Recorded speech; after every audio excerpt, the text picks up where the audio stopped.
Hi there, I'm here with Jack Taylor. He is a Grinnell College junior and a member of the men's basketball team, and this week was named the Midwest Conference Performer of the Week. Congratulations. Thanks. Were you surprised at such an honor? It's your second time this year, by the way. Right. I actually was a little bit surprised. I think just playing in this system and my expectations as a player, my expectations are pretty high. And so I had averaged 24 or 25 last week, which is below my average. So I was a little surprised, but with the zone defenses people are throwing at our way, I've been able to adjust my game, be a little bit more of a facilitator, and put a little bit more effort on the defensive end. And so I think that helped me out. We're coming off 3 consecutive road wins, which in this conference, anytime you can pick up a road win, it's crucial. I think what I've really noticed with our team, and I think this is a testament to you and the team, is we've really picked up where we left off last year. It seemed like we lost a significant amount of seniors from last year. Are you surprised how well the young players have been able to pick things up and really, like I said, we've not missed a beat? Yeah, I think so. I think the young players are really starting to come along. At the beginning of the season, a lot of the times, late in the game, we had to condense our rotation, condense it to where there weren't a lot of young players playing because they weren't ready, they weren't experienced enough. And now we're getting in late game situations and close game situations, and they're on the floor and they're contributing. And so I think we have 3 or 4 freshmen who are really stepping up big, and it's been good. Mentioning the road wins, talk about how crucial those were, getting these 3 in a row. Yeah, I think Coach A said this might have been the first time in a long time that we've had 3 straight road games and that we were able to come out of that 3-0.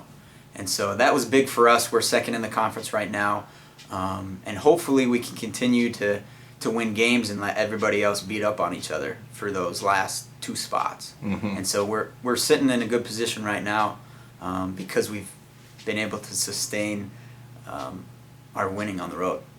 Of course, anybody watching this knows that you made international headlines a little over a year ago with a 138-point game, NCAA record probably for all of basketball at any level. Up until that point, you had started your career here your sophomore year with 2 games, I think even in your own words, were probably a little shaky. Right.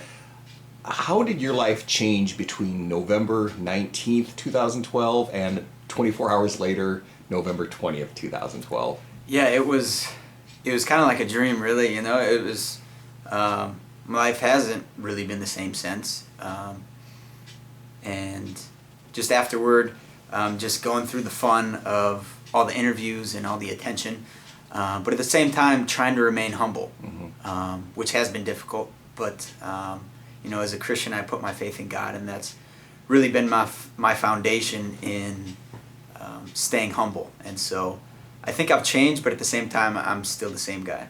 So of the dozens and dozens and dozens of interviews you've done, can you name a couple that really stand out as far as how fun they were or anything of that nature, or enjoyable? Yeah, I think Jimmy Kimmel was probably the funnest. A lot of the other interviews are kind of the same standard basketball questions that I got pretty good at answering after a while.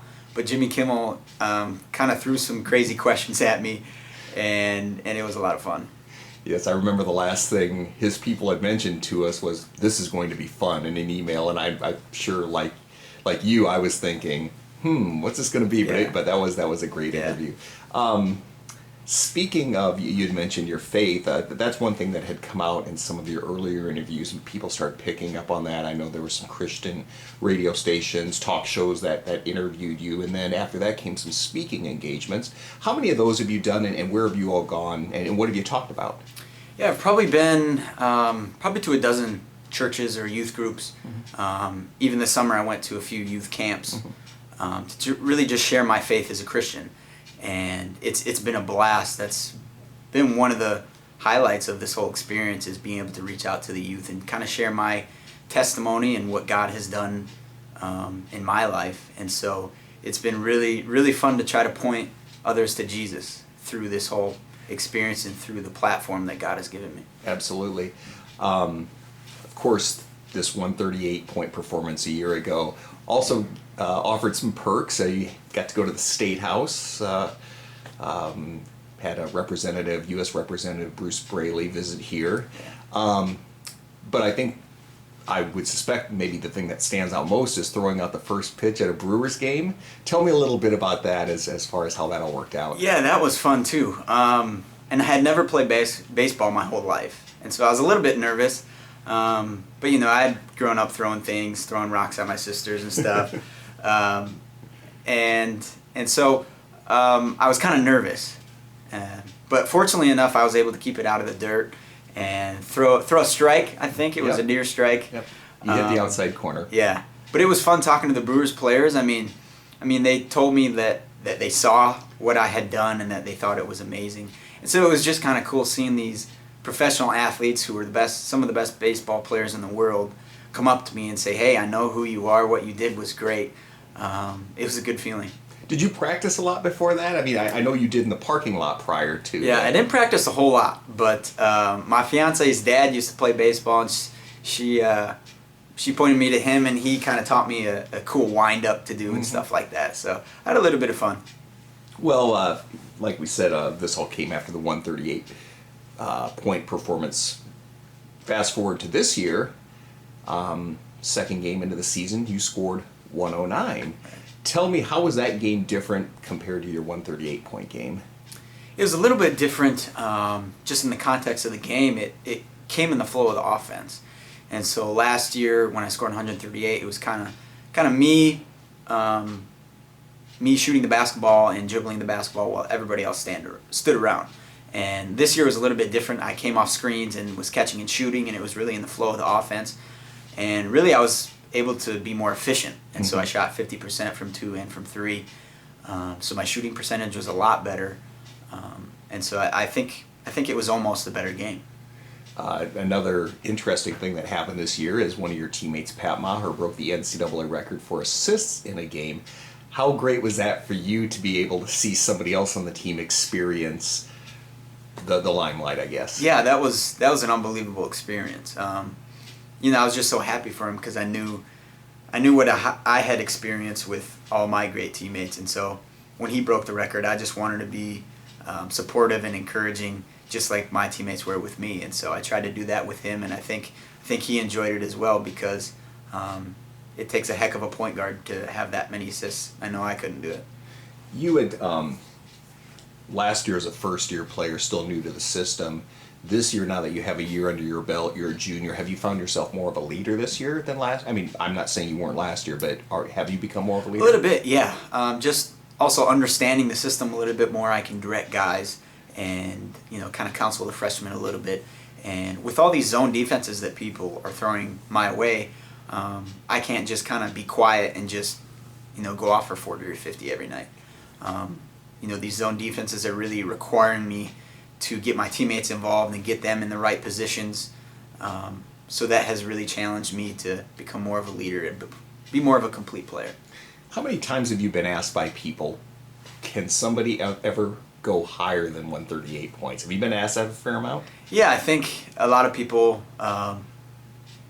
you know, are kind of curious to whether they think I could break it again. And I think in the right context, I might be able to, but a lot of teams are not playing man-to-man against us, which keeps my numbers low. But fortunately enough, Coach A recruits shooters, and so we've got guys like Julian Marks who are really our zone busters. And so I'm really fortunate to have the teammates that I have that we can continue to win, even when teams take me away. Grinnell College has had the fortune of breaking a number of records, not only the scoring record and the assist record with individuals, as I'd mentioned, but you know, most players to hit a three-pointer in a game a few years back.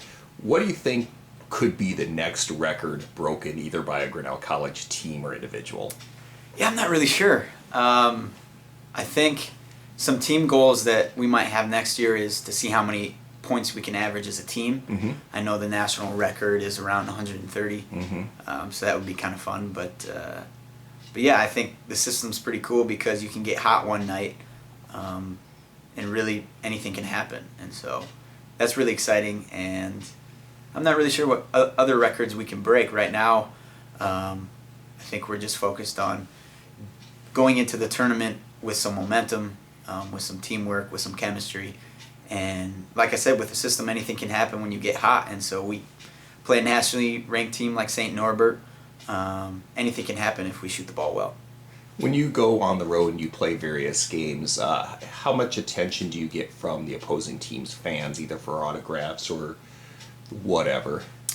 Yeah, we usually bring pretty big crowds when we go on the road, which is a ton of fun. You know, no one likes playing in a gym that's empty. But a lot of the fans, especially student sections, they like to heckle us a little bit.